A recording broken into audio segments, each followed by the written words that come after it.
Kita lanjut ke poin yang keempat, yaitu ada kode etik guru. Situ tertulis, kode etik merupakan tata cara atau aturan yang menjadi standar kegiatan suatu profesi. Lalu ada KEGI, Kode Etik Guru Indonesia, merupakan norma dan asas yang disepakati serta diterima oleh guru-guru Indonesia sebagai pedoman sikap dan perilaku dalam melaksanakan tugas profesi.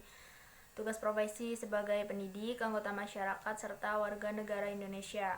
Setiap profesi pasti mempunyai kode etik masing-masing, termasuk guru.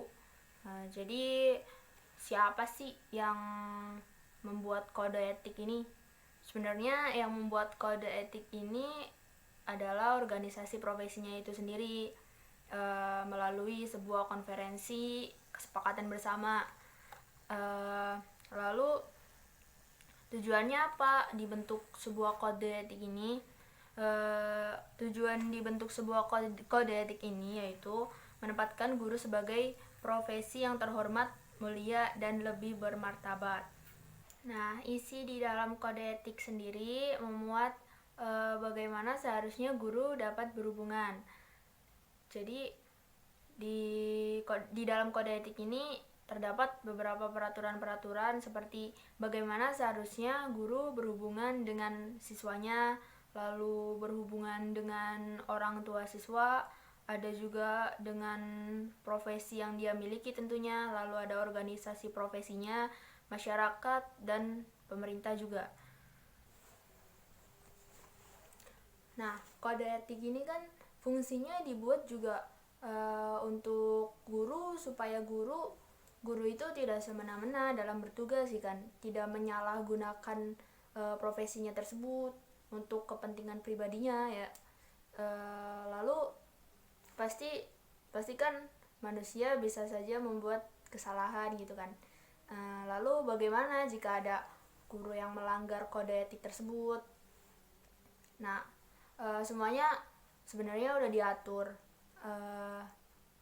Jadi di dalam organisasi guru itu ada yang namanya Dewan Kehormatan Guru Indonesia. Nah, Dewan Kehormatan Guru Indonesia ini, DKGI ini dibentuk sesuai kesepakatan dan masih di dalam itu, masih di dalam organisasi guru, masih di dalam PGRI gitu.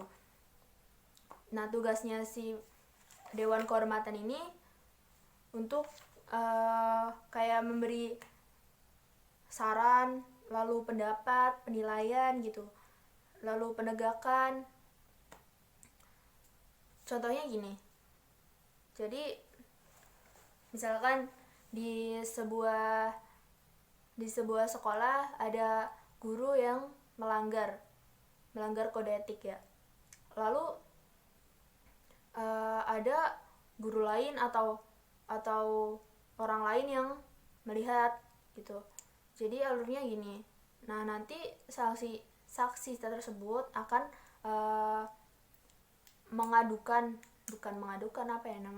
akan memberitahukan kesalahan guru tersebut itu kepada Dewan Kehormatan. Walaupun bukan Dewan Kehormatan, bisa juga ke organisasi guru tersebut, bisa ke PGRI. Nanti PGRI pasti akan menyerahkan tugas ke Dewan Kehormatan yang itu. Nah, kalau misalkan surat sudah diterima oleh Dewan Kehormatan, nantinya pasti akan diperiksa dulu, gimana sih, emangnya bener gak sih berbuat salah gitu kan. Kalau misalkan udah diputuskan berbuat salah sesuai bobot kesalahan dari guru yang melanggar itu, kalau misalkan berat banget, pasti Dewan Kehormatan bakal terjun langsung meneliti langsung gitu, emangnya bener gak sih kayak gini gitu, meriksa gurunya langsung, wawancara lah, investigasi lah, apa gitu, langsung terjun lah intinya ke sekolahnya. Kalau misalkan guru yang bersalah emang udah terbukti bersalah, nantinya akan dilanjutkan prosesnya ke sanksi apa sih yang cocok, hukuman apa sih yang cocok diterima untuk guru yang melanggar tersebut. Tergantung dari perbuatan kesalahannya itu, bisa ringan, bisa sedang, atau bisa berat. Dan fatal-fatalnya mungkin guru tersebut bisa dicabut profesinya. Dan kalau misalkan guru itu memang ikut skandal dalam hukum, misalkan ya, contohnya ada guru berbuat salah mengenai kekerasan.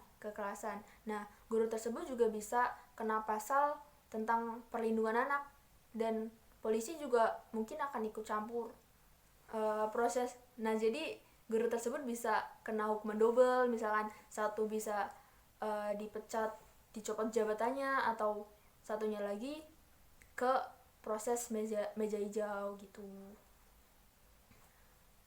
Prosesnya jadi begitu.